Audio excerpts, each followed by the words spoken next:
Hello. It's an honor to be standing on the stage here. This is the same building where they film This Hour Has 22 Minutes. I just knew I would get there someday.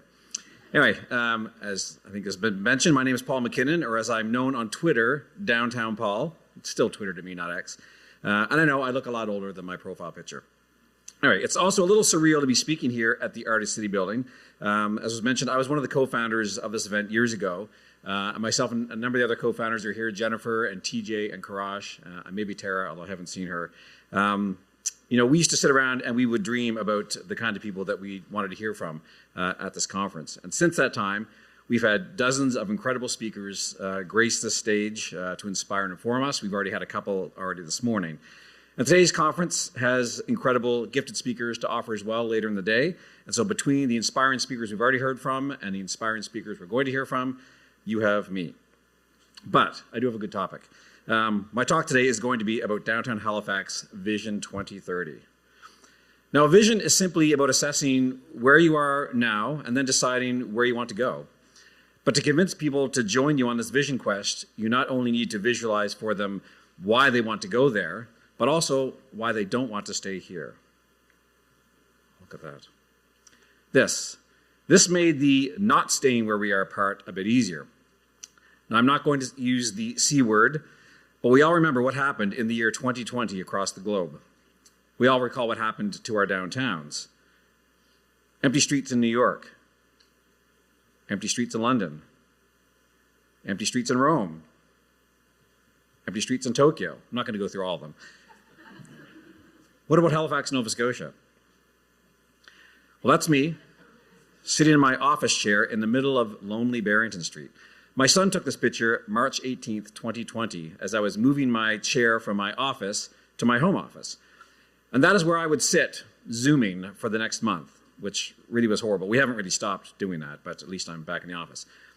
But even after the pandemic receded, it had left in its wake downtowns that had changed forever. Downtowns, simply put, thrive on vibrancy. And vibrancy merely means people. Now, it's hard to quantify exactly how many people you need, but you can feel it. You know it when you feel it, when you see it. You go to Times Square and it's vibrant. You go to Piccadilly Circus and it's vibrant. You walk the Halifax waterfront on any sunny day in September and it's vibrant. Over the course of the next 3 years, many people in my business became obsessed with measuring that level of vibrancy, comparing it with other places and trying to figure out how to bring everyone back downtown. As part of this effort, Downtown Halifax Business Commission produces an annual State of the Downtown report. These findings are a key part of assessing where we are now. And so here's what we found. First of all, it's certainly not all bad. In fact, a lot of the measures are pretty good, especially compared to other cities. But let's start with the most impactful and the most obvious finding. We lost workers. After 2020, everyone did. Today, 56% of downtown's employee base is working at least part of the time remotely. And this is pretty standard for most downtowns. Now, we're doing pretty well with regards to tourism. Visitors are coming back to or discovering Halifax for the first time, and they're liking what they find. People do want to live downtown. In the last census period, Halifax had the fastest growing downtown in the country. And even today, our residential vacancy rate is essentially zero, despite unprecedented levels of development. In fact, I think the mayor mentioned this. Halifax has the second most cranes in the sky per capita than anywhere else in North America. And if you've been downtown recently, which obviously, I guess if you're here, you have been, there's lots of construction happening. The pandemic has shifted buying patterns or accelerated buying patterns that were already shifting. People are increasingly shopping online. We all know that. Fortunately, downtown's main offering is experiential, such as food and beverage or personal services. So those are harder to get online. But of course, inflation, it's impacting both consumers and business profits. And like most urban places, large and small, visible homelessness has come to our city. And beyond the tragic human cost, this leads to negative perceptions around public safety. But throughout all these data and trends, the most concerning to me wasn't data-based at all. It was purely perception. The perception that downtown is losing its mojo. Take this example. In the spring of 2024, when we asked businesses how they felt about the future prospects for downtown, only 53% were positive. That's actually down 9 points from 2021 and we were in lockdown half of the time that year. Despite some very tangible measures of vibrancy, hope itself seemed to be waning. Hope needs prophets. Here's one of those prophets. At last year's Art of City Building Conference, we heard from Chris Bainan from Berkeley, California. Now, Chris, in his day job, he works with cities around the world and he helps them create new visions. He talked about the need for Haligonians to rally around a new vision. Of course, he didn't use the term Haligonians. He said Halifaxians because he's from the US. He doesn't know any better. Anyway, it's Haligonians. Anyway, slightly closer to home, we found inspiration from this quote from Canadian urbanist Brent Todderin, who's been to Halifax on many occasions. And he says, "A vision needs to be able to foresee things that are not only improbable, but also necessary." So my organization, Downtown Halifax Business Commission, and its board of directors made the commitment to create a new vision for downtown, to give us all hope for a better future and to provide focus for policymakers as they make investments and policy choices. Now, we intentionally took a lean approach to this. Downtown Halifax Business Commission doesn't know everything about downtown revitalization, but we do know a hell of a lot. We work with other cities, we work with urban experts around the globe. So we hosted intensive stakeholder sessions, we conducted public questionnaires, we researched things, we looked at best practices, we created a rigorous scoring matrix to hone all these good ideas into what we deemed would be the best ideas. Now let's for a moment jump ahead to the year 2030. What can we say is true about downtown Halifax? We are these things. We are a destination. We are inclusive, imaginable, prosperous, safe, connected, surprising, vibrant, and time-honored.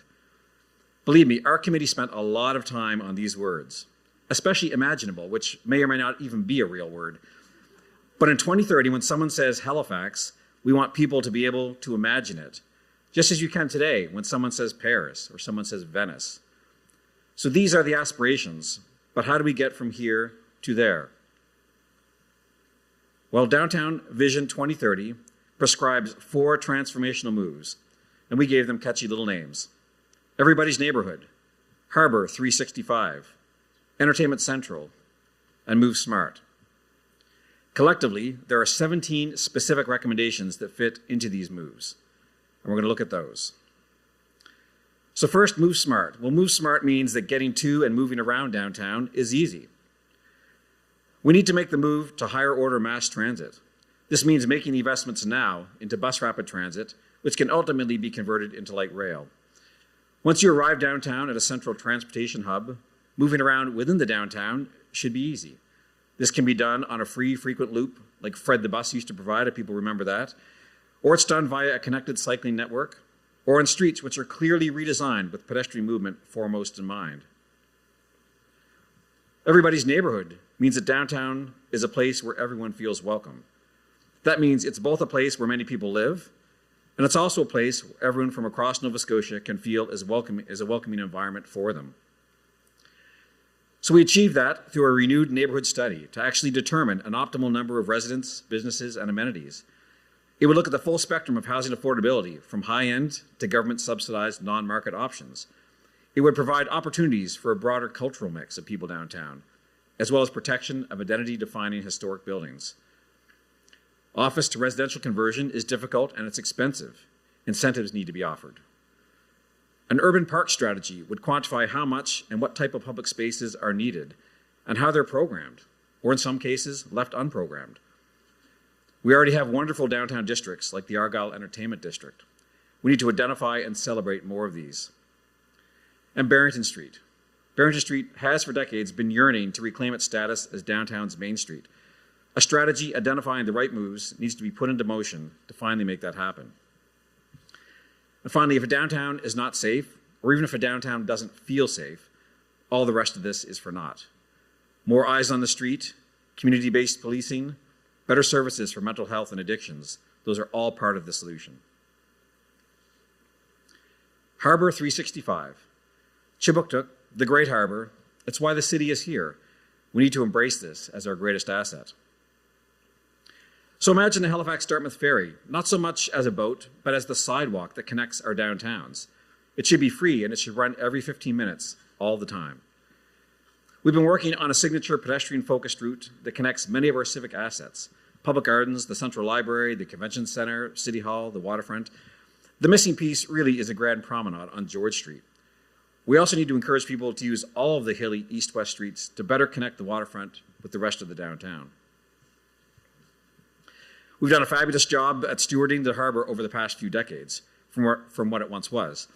We need a well-coordinated master plan that articulates future land use, better access to McNabb's and George's Island, and a year-round event strategy, better use of the water for transportation, enhanced and consistent investments in placemaking, all the while making the area more resilient to the impacts of climate change. Entertainment Central. This sees us becoming renowned as a destination for arts, culture, and entertainment. In essence, leaning into those things that we already do really well. So, political hot potato though it may be, we do need an enhanced facility for our art gallery. We need to be a 12-month-a-year events destination. Yes, it rains and it snows here, but we have far too much talent to limit ourselves to only 4 months of the year.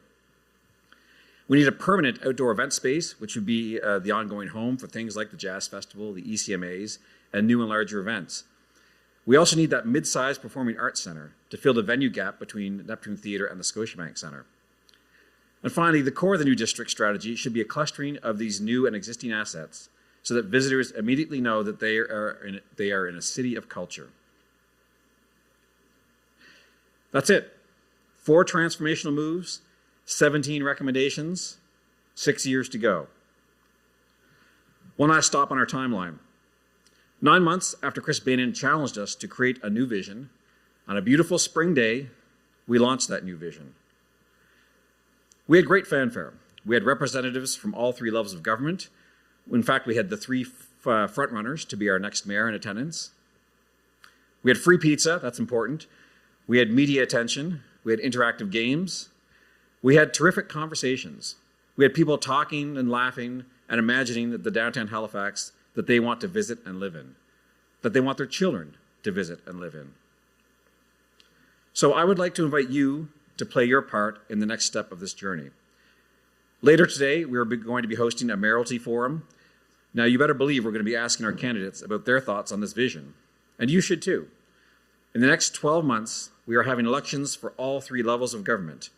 Ask all of the candidates for their support in this vision. Having a new vision and relentlessly working to realize it is an investment in our collective future. Our history tells us that we are not afraid of big, bold moves. The time is now to seize the power of this moment to once again shape our future. Thank you.